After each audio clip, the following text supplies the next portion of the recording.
In this video, I'm going to teach you how to get Typeform notifications. So in order to do that, you first need to head over to typeform.com, and into this part, just proceed to sign up by clicking onto this Get Started. It's free. And from in there, you can also just click onto the sign up option if you want. Now into this part, just proceed to sign up.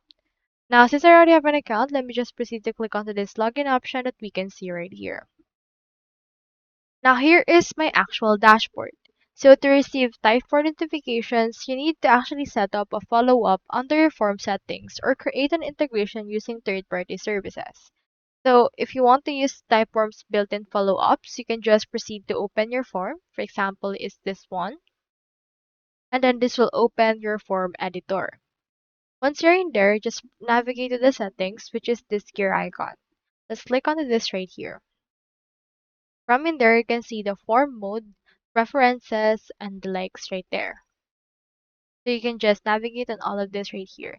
You can also see the access for this as well as the language. You can also connect a third-party service by going over to the workflow right here and adding in here this webhook.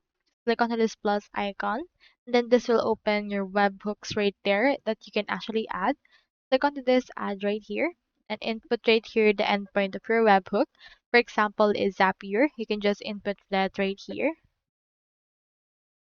And then after it, proceed to click onto the save webhook and make sure that the URL is right and click on to save right here. Now, as you can see, your webhook will be added. You can just turn this on and add this particular webhook that you have. Click on edit right here, input right here the secret.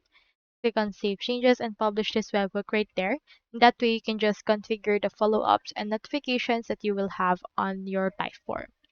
So that's all there is today, and I hope this video actually helped you out.